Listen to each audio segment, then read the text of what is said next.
Hello hello hello hello hello hello. कहाँ खुल रहा है? इसी बंद करो। कहाँ खुल रहा है?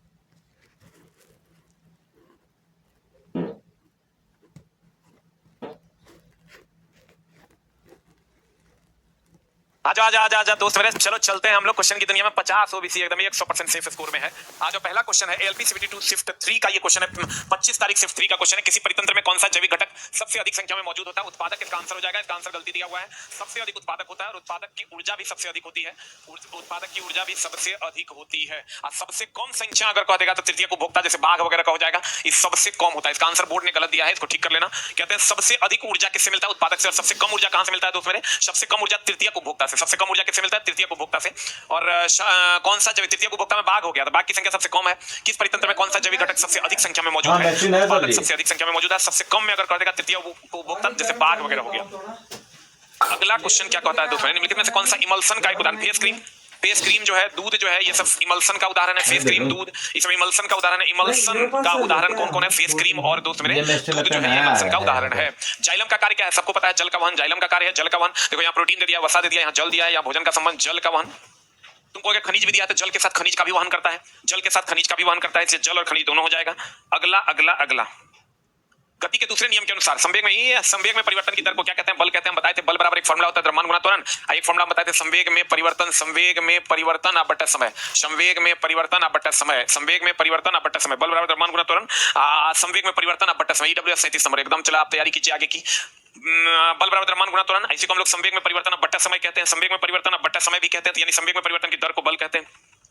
अगला क्वेश्चन कह रहा है कि भैया मेरे F बराबर हाफ एम बी स्क्वायर, पिंड की गति ऊर्जा काइनेटिक एनर्जी बराबर हाफ एम बी स्क्वायर होता है। हाफ इंटू एम, एम का मान है 2 इंटू बी स्क्वायर यानी 5 का स्क्वायर, यानी हो जाएगा 25 25, 2 2 कट जाएगा, 25 joule is the right answer. मार्सरिया के अगला, आपने सभी अपर रूपों में कार्बन ऑक्सीजन के दहन करने से क्या बनता है? बताओ। कार्बन जब ऑक्सीजन से दहन करेगा, यानी कार्बन प्लस O2 बराबर हो जाएगा CO2, यानी कार्बन डाइऑक्साइड का निर्माण होगा। C प्लस O2 बराबर क्या बनेगा? CO2 का निर्माण होगा।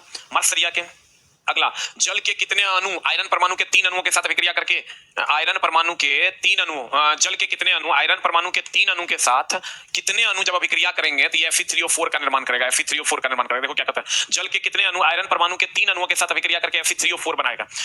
आयरन के 3 अणु है, कह रहा है जल के कितने अणु आयरन परमाणु के 3 अणुओं के साथ, आयरन परमाणु के 3 अणुओं के साथ अभिक्रिया करके Fe3O4 प्लस हाइड्रोजन ये बनाता है, प्लस हाइड्रोजन बनाता है। तब इसको बैलेंस करना होगा। इसको दोस्त मेरे बैलेंस करना होगा। Fe3O4 है, Fe3O4 है, अब प्लस H2 है। इसको बैलेंस कर दीजिए। Fe3O4 अब प्लस H2 है, इसको बैलेंस कर दीजिए। बैलेंस करने के बाद बताइए क्या हो जाएगा? 3 है यहाँ पर, तो यहाँ 3 दे देते हैं। 3 है, कहता है जल के कितने अणु आयरन परमाणु के 3 अणुओं के साथ अभिक्रिया करके Fe3O4 बना देगा। बताओ यहाँ कितना दे देंगे तो हर काम चल जाएगा। यहाँ देते हैं 3 3 बैलेंस हो गया। यहाँ हो गया 4 3 12, तो यहाँ 4 दे देते हैं। 3, अच्छा यहाँ तो बैलेंस सही है, यहाँ 3 देने की क्या जरूरत है? यहाँ 3 है और यहाँ 3 है। ये हो गया अब 4, ये भी हो गया 4, ये हो गया 4 दूनी 8 है, यहाँ दे दो 4। तो बताओ कितना जल का अणु चाहिए? 4 अणु चाहिए। आंसर देख लो बढ़िया से एक बार फिर से। कहते हैं जल के कितने अणु आयरन परमाणु के 3 अणुओं के साथ अभिक्रिया करके Fe3O4 देता है। आयरन परमाणु का 3 अणु में जल का कितना चाहिए कि Fe3O4 दे देगा? तो इसको बैलेंस करके देखना होगा यहाँ कै को लगता है, तो जय को लगेगा, वही आंसर हो जाएगा। ये अच्छा क्वेश्चन था, आंसर हो जाएगा 4। निम्नलिखित में किस शब्द का प्रयोग अयस्कों में उपस्थित मिट्टी और रेत जैसी अशुद्धियों के लिए किया जाता है? इसको मिट्टी और रेत जैसी अशुद्धियों के लिए हम लोग गैंग का निर्माण करते हैं। गैंग का मतलब होता है अशुद्धि। फ्लक्स का मतलब होता है, फ्लक्स लक्स होता है, लक्स साबुन अशुद्धि को साफ करता है। फ्लक्स का मतलब होता है अशुद्धि साफ करने वाला। फ्लक्स का मतलब होता है दोस्त मेरे अशुद्धि साफ करने वाला। फ्लक्स का मतलब अशुद्धि साफ करने वाला, अशुद्धि साफ करने वाला। फ्लक्स बोले तो अशुद्धि को क्या करने वाला? साफ करने वाला। और गैंग बोले तो अशुद्धि, गैंग बोले तो अशुद्धि, गैंग बोले तो अशुद्धि। निम्नलिखित में से किस शब्द का प्रयोग अयस्कों में उपस्थित मिट्टी और रेत तथा जैसी अशुद्धियों के लिए किया जाता है? अशुद्धि बोले तो गैंग और अशुद्धि को साफ करने वाला बोले तो फ्लक्स। हम बोले तो फ्लक्स लक्स होता है जो अशुद्धियों को साफ करता है। फ्लक्स लक्स होता है जो अशुद्धियों को क्या करता है दोस्त मेरे? साफ करता है। एकदम दोस्त लाइव है, देख लो। 4:25 हो रहा है। आपके पास अगर घड़ी है, किसके कोशिका का आकार बदलता है? बता। अमीबा के कोशिका का आकार बदलता है, प्लेटलेट का आकार बदलता है, प्लेटलेट का आकार भी बदलता है। प्लेटलेट और डब्ल्यूबीसी इसका आकार लगातार बदलते रहता है। अमीबा, प्लेटलेट, डब्ल्यूबीसी इसका आकार लगातार बदलते रहता है। और अमीबा की अगर हम बात करें, ये एक कोशिकीय जीव है। अमीबा की अगर हम बात करें, ये एक कोशिकीय जीव है। अमीबा, प्लेटलेट, डब्ल्यूबीसी इसका आकार लगातार बदलते रहता है। बता इसका आंसर क्या होगा? दोस्त मेरे लक्षण जो होता है वो डीएनए आरएनए माता पिता दोनों के डीएनए पर निर्भर करता है, लेकिन अधिक प्रभावी माता का पिता का डीएनए होता है। लक्षण इससे पहले वाले शिफ्ट में पूछा था कि बताओ लक्षण किस पर निर्भर करता है? माता पिता दोनों के डीएनए पर। लेकिन अगर कहेगा अधिक प्रभावी किसका होता है तो पिता का डीएनए होता है। मातृक डीएनए की तुलना में पैतृक डीएनए अधिक होता है प्रभावित। मातृक डीएनए की तुलना में पैतृक डीएनए अधिक प्रभावित होता है। अगला क्वेश्चन निम्नलिखित में से कौन सा उदाहरण यह दर्शाता है कि पदार्थ के कणों के बीच पर्याप्त रिक्त स्थान होता है? बताओ। पर्याप्त रिक्त स्थान होता है, पदार्थ के कणों के बीच पर्याप्त रिक्त स्थान, पानी का उबलना, लोहे की कील का टूटना, अगरबत्ती का जलना, पोटेशियम परमैंगनेट पानी में समान रूप से वितरित होना। समान रूप से वितरित हो जाएगा तो भैया हम कहेंगे कि पर्याप्त स्थान है, और समान रूप से वितरित होगा तो कहीं पर कम स्थान होगा, कहीं पर ज्यादा स्थान होगा। अगला क्वेश्चन ही तो सब मार देगा। बताओ जल्दी से क्या हो जाएगा? किसी वस्तु को 10 सेंटीमीटर की फोकस दूरी, ये दोस्त मेरे तुमको टेक्नीशियन में बहुत ज्यादा फायदा करेगा, ये बात तुम जान लो, वाले अवतल दर्पण के सामने रखा जाता है। दर्पण से 20 सेंटीमीटर की दूरी पर एक वास्तविक प्रतिबिंब, तो वास्तविक प्रतिबिंब अवतल दर्पण है, इधर बनेगा v का मान हो गया -20 सेंटीमीटर, नहीं दर्पण से 20 सेंटीमीटर की दूरी पर, कहता 10 सेंटीमीटर फोकस दूरी, अच्छा रुक जा, अवतल दर्पण है और कह रहा है 10 सेंटीमीटर फोकस दूरी, 10 सेंटीमीटर फोकस दूरी मतलब अ है तो -10 के सामने रख दो। यदि दर्पण के सामने 20 सेंटीमीटर की दूरी पर एक वास्तविक प्रतिबिंब बनता है, यानी u का मान हो गया -20 सेंटीमीटर, तो f का v का मान क्या हो जाएगा? खट से लगा दो, दर्पण बराबर 1/v प्लस 1/u बराबर 1/f। लगाया क्या आंसर आया? लगाया क्या आंसर आया? हाँ ठीक है, 50 में 10 गलत है ना, कोई बात नहीं दोस्त मेरे, मिला जुला के तुम्हारा ठीक है। जल्दी से बताओ, लगा देना है फट से रिजल्ट लेना। निम्नलिखित में से कौन सा परमाणु, ये दोस्त अपने से तुम नहीं पढ़ पाओगे, लेकिन हम लोग अभी पढ़ा रहे हैं तो एक बार देख लोगे तो समझ में आ जाएगा। कहते हैं निम्नलिखित में से कौन सा परमाणु द्रव्यमान की इकाई का प्रतीक है? यू। जैसे हम लोग कहीं पर भी लिखते हैं सोडियम का या किसी का भी द्रव्यमान 7U, इस फॉर्म यू का मतलब होता है यूनिट्स। अगला, एक बंद परिपथ में इतना कूलम, क्यू का मान दे दिया है 100 कूलम, टी का मान दे दिया 50 सेकंड के लिए प्रवाहित होता है, तो धारा का मान क्या होगा? आई बराबर हो जाएगा क्यू बाई टी, आई बराबर क्यू बाई टी, क्यू का मान 100 बटा 50 बराबर 2 एम्पियर, राइट आंसर।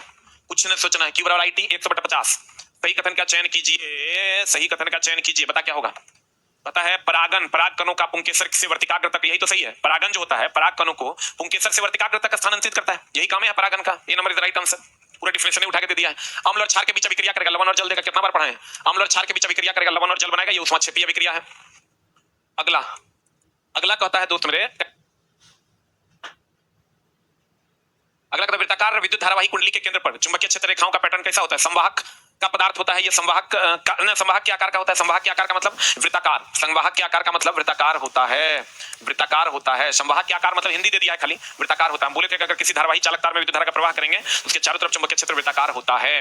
हमारे शरीर में हानिकारक मेटाबॉलिज्म, मेटाबॉलिज्म बोले तो चयापचय अपशिष्टों को किस जैविक प्रक्रिया द्वारा निष्कासित होता है? उत्सर्जन द्वारा। हमारे शरीर से जो उत्सर्जन के दौरान हम सारा का सारा चीज निकालते हैं। अब मल त्याग कह दोगे तो यहाँ हानिकारक पदार्थ में पसीना भी आ जाता है और भी चीजें आ जाती है, तो खाली मल त्याग नहीं होगा, उत्सर्जन में सब आ जाएगा, मल त्याग वगैरह सब, मल त्याग, पसीने का त्याग सब आ जाएगा। दर्पण द्वारा प्रतिबिंब के बनने में शामिल हम बोले तो दर्पण में होता है परावर्तन और लेंस में होता है अपवर्तन, क्योंकि लेंस में प्रकाश आर पार जाता है, लेंस में होता है अपवर्तन। दर्पण में प्रकाश जहां से टकराता है उसी माध्यम में आ जाता है, तो हो गया परावर्तन, और लेंस में प्रकाश एक माध्यम से दूसरे माध्यम में जाता है अपवर्तन। ये कितना बार पढ़ाए हुए हैं, लेंस में प्रकाश एक माध्यम से दूसरे माध्यम में जाता है अपवर्तन। यदि यदि यदि हम दोस्त मेरे कितना बार बोले हैं, कितना बार बोले हैं कि पृथ्वी के अगर यहाँ पर किसी वस्तु का भार पृथ्वी पर mg है, तो यहाँ पर चंद्रमा पर अगर जाओगे, चंद्रमा पर अगर जाओगे ना, तो इसका भार जो होगा वो mg/6 होगा, यानी इसका 6 गुना यहाँ होगा, इसका छठा भाग यहाँ होगा। क्या होगा आंसर बता? पृथ्वी पर किसी वस्तु का भार चंद्रमा पर उसके भार की तुलना में 6 गुना अधिक होगा, इससे 6 गुना अधिक यहाँ होगा, इससे 6 गुना कम यहाँ होगा। और है खत्म कहानी। आज हम मैथ की दुनिया में एकदम सटासट चला, तुम अपने से 15 सेट नहीं पढ़ पाओगे, लेकिन हम तेरा कट कट कट कट लगाते जाएंगे और पट पट पट पट पढ़ाते जाएंगे, खाली लेकिन पेशेंस रखना। Thank you very much.